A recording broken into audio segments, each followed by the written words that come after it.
और इसका असर जो है दुनिया के उन तमाम देशों में भी दिखाई देगा। वहां से भी ऐसी तस्वीरें आएंगी जहां शिया बहुल आबादी रहती है, तो ईरान के मस्जिदों में, मज़ारों पर लोगों के रोने की तस्वीरें आ रही हैं। लोग खौफ में भी हैं, दुख में भी हैं। खामनेई की मौत के बाद ईरान का बड़ा दावा भी है, इतिहास का सबसे बड़ा हमला होने वाला है। IRGC ने जब यह कहा कि हमने अपना सर्वोच्च नेता खो दिया है, तो ईरानी मीडिया ने यह दावा किया है कि IRGC तैयारी कर रहा है, अमेरिकी एयरबेस को टारगेट करेंगे। ईरान की ओर से यह कह दिया गया है। पहले ही 5 खाड़ी देशों में जहां अमेरिकी सैन्य ठिकाने थे, उनको निशाना बनाया गया है। यहां तक कि पेट्रियट जैसी मिसाइलें भी उन हमलों को कई बार नहीं रोक पाई, कई मिसाइलें गिरी हैं। तो अब ईरान ने कहा है कि अब तक का सबसे बड़ा हमला होगा। उस हमले की रूपरेखा क्या होगी, उस हमले की तस्वीर क्या होगी? मेजर जनरल विशंबर दयाल भी हमारे साथ यहां स्टूडियो में जुड़ चुके हैं, हमारे सहयोगी सुमित जो ईरान से लौटे हैं। आज तक लगातार 21 घंटे से ईरान में हमले के बाद सबसे बड़ी कवरेज आज तक पर जारी है। मेजर जनरल विशंबर दयाल, हमने ईरान की फायरिंग कैपेबिलिटी देखी है, लेकिन उसके सामने जो बड़ी चुनौती है, अगर अमेरिका को निशाना बनाया वो है दूरी, इजराइल को निशाना बनाना है तो वो है दूरी, लेकिन खाड़ी देश उससे बेहद नजदीक हैं। और वहां पर हमने देखा कि भले 90% मिसाइलों को मार गिराया गया हो पेट्रियट से, लेकिन उसके बाद में नुकसान हुआ हो। हमने वहां देखा CIA को निशाना बनाया गया, उनके एयर डिफेंस कैपेबिलिटीज को निशाना बनाया। आगे रूपरेखा ईरान की क्या होगी इस हमले को लेकर? देखिए, ईरान जो है काफी शॉक में होगा। और जब अमेरिका ने और इजराइल ने इतनी बड़ी अगर एक मुहिम स्टार्ट की थी, दे इनिशिएटेड ऑपरेशन, तो उन्होंने शुरू किया, तो कहीं ना कहीं ईरान के किसी टॉप लेवल से जो है ट्रेचरी या जिसको आप कहते हैं, जिसको कि भाई विश्वासघात जो है वो जरूर किया हुआ है। तो उनके पास कंप्लीट इनपुट्स है। तो अब ईरान एक बार आज 1-2 दिन के लिए बहुत ही ज्यादा मतलब खूंखार सा रूप देखने को मिलेगा। लेकिन जो लोग अंदर से कंप्रोमाइज हो चुके हैं already with American, with Israelis, I think 2-3 दिन में वो फिर इसको फिर पीस रेजोल्यूशन की तरफ जाएगा। विशंबर दयाल सर, एक बात बताइए, क्योंकि एक बात हमेशा कही जाती है कि किसी भी युद्ध का निष्कर्ष या फिर किसी भी बड़े से बड़े युद्ध का निष्कर्ष हमेशा बातचीत की टेबल पे निकलता है। अभी हमने देखा कि अमेरिका और इजराइल की तरफ से ये बड़े ऑपरेशंस किए गए, रिजिम चेंज की बात कर रहे थे, लेकिन रिजिम चेंज के साथ साथ उन्होंने सुप्रीम लीडर के साथ साथ उनके बड़े कमांडर्स को भी मार गिराया।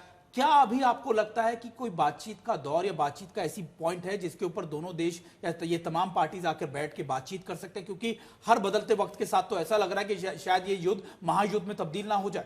और ये भी कि बातचीत करेंगे किससे, ये भी एक अपने आप। देखिए, वो मैं कह रहा हूं कि बातचीत के लिए ये पूरा का पूरा रोड मैप जो है, जब ये नेगोशिएशन चल रही थी, तो कहीं ना कहीं ईरानियन साइड से कुछ लोग कंप्रोमाइज्ड हैं, जिन्होंने जो उनकी आउटलाइन प्लान है अमेरिका की, उसके वो मोहरा है। या वेनेजुएला की याद दिला रहे हैं? नहीं, वेनेजुएला में तो फिर भी एक बिल्कुल स्टार्ट में एक डिफरेंट था, वो तो ओपन था।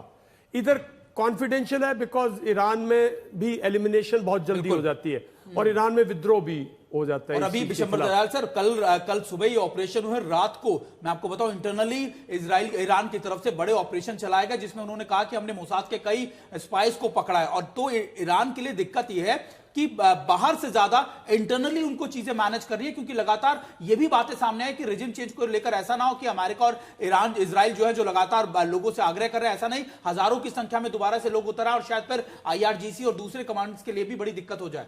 देखिए, इस टाइम पे लोग सड़कों पे नहीं उतरेंगे। जो होगा वो यही, जैसे कि पिन पॉइंट टारगेट्स जगह जगह पे अमेरिकन और इजरायली जो एलिमिनेट करते जाएंगे, नेक्स्ट रंग ऑफ लीडरशिप जो है उसको एलिमिनेट करेंगे। बिकॉज ये भी तो रिजीम चेंज है ना। अगर आपके पास 3-4 दिन के बाद सेकंड रंग लीडरशिप जो नॉमिनेटेड लीडरशिप है, अगर वो भी डिस्ट्रॉय कर दी, तो फिर ईरान के पास कोई चारा नहीं बचेगा। ईरान आज इसको, ईरान के जो हार्डलाइनर्स हैं, आज थोड़ा सा इस युद्ध को बढ़ाने की कोशिश और करेंगे, और मिसाइल फायरिंग देखने को मिलेगी आपको, और कुछ UAVs फायर किए जाएंगे।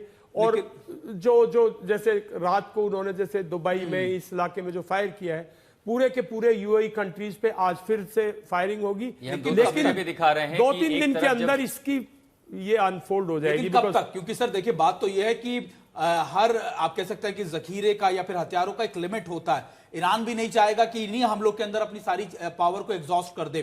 तो कब तक माना जाए? क्योंकि ईरान की बैलिस्टिक मिसाइलों का जखीरा निश्चित तौर पर बहुत बड़ा है, लेकिन हर किसी की रसद जो होती है वो एक लिमिटेड पीरियड के लिए होती है। क्या ईरान इसको ज्यादा लंबे समय तक खींच सकता है जब कंपैरिजन आ जाए अमेरिका और इजराइल का मिलकर? और अब तो यूके जैसी कंट्री भी लगातार कह रही है कि हम भी सपोर्ट करेंगे अमेरिका और इजराइल को इन ऑपरेशंस में। देखिए, military power point of view से इजराइल जो है और अमेरिका के सामने ईरान की मिलिट्री पावर कोई कुछ भी नहीं है। नेवल पावर, एयर पावर, बहुत स्ट्रांग पावर है ना। इजराइल का एयर पावर डोमिनेशन ज्यादा है। इजराइल नहीं, अमेरिका, मल्टी डोमेन ऑपरेशंस में उनके सामने कहीं पे भी नहीं खड़ा होता ईरान। ईरान की जो शक्ति थी वो कॉमनी थी, उसके अराउंड जो सेटअप था वो था, और जो हार्डलाइनर्स थे।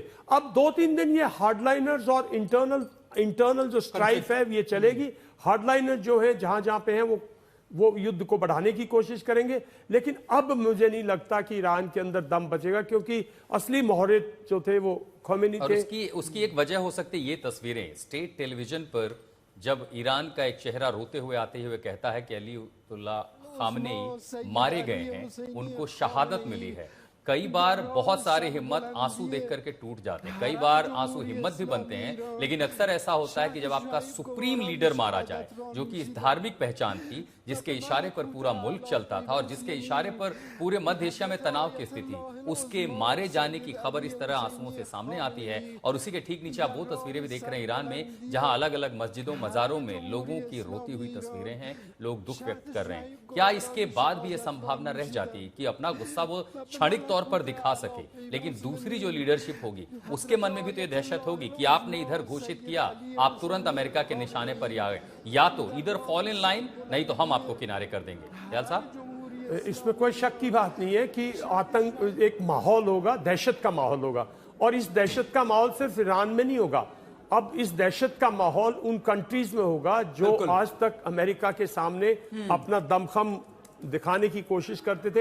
एक्चुअली ये मैसेजिंग है बहुत। ये जो 1 मंथ जो इतने दिन से अमेरिका और इजराइल जो है वो इनको नेगोशिएशंस में, सर आपको बीच में रोकेंगे, इस वक्त एक बड़ी खबर आ रही है लगातार उत्तरी इजराइल में भी बजे हैं हमलों के सायरन। देखिए आपको बता रहे हैं कि नॉर्थ इजराइल के अंदर भी लगातार कहा जा रहा है कि हिजबुल्लाह की तरफ से बड़े अटैक्स इनिशिएट किए गए, ड्रोन अटैक्स इनिशिएट किए गए। शायद इसी वजह से लगातार नॉर्थ इजराइल में भी सायरन लगातार बज रहे हैं। देखिए ये वो इलाके हैं जहां पर अब ईरान के प्रॉक्सी जो है, चाहे वो हिजबुल्लाह की बात कर लीजिए, हमास की बात कर लीजिए, वो भी एक्टिवेट हो गए। लगातार उनकी तरफ से भी इजराइल के अलग अलग हिस्सों में अटैक करने की कोशिश की जा रही है। उत्तरी इजराइल के इलाकों में सायरन बजने की खबरें मिल रही है। कहा जा रहा है कि हिजबुल्लाह की तरफ से ड्रोन अटैक किए जा रहे हैं इन इलाकों में। हालांकि यह भी सच है कि इजराइल पहले से प्रिपेयर है इन सारी परिस्थितियों को लेकर, और शायद इसी वजह से इस समय वहां पर ये लोगों को आग्रह किया जा रहा है कि आप अपने घरों से ना निकले, आप अपने घरों में बने रहिए। और अभी भी खबरें लगातार उत्तरी इजराइल से आ रही है कि वहां पर एक बार फिर से सायरन बज रहे हैं, लोगों से उनके घरों में जाने की बात कही जा रही है। कि उत्तर इजराइल को सबसे ज्यादा निशाना बनाएगा संभवतः हाइफा पोर्ट, और हाइफा में जहां सबसे बड़ा इंफ्रास्ट्रक्चर है उसी को निशाना बना रहा है ईरान। और इसी के साथ साथ वहां खतरा हिजबुल्लाह का होगा, उसी के साथ साथ हूती मिलिशिया का भी होगा। क्या वो भी ट्राई करेंगे? लेकिन इस समय बहरीन से ब्रिजभूषण किशोर हमारे साथ जुड़ रहे हैं, जो कि बहुत बड़े कारोबारी हैं ईरान के, लेकिन वो इस समय बहरीन में हैं।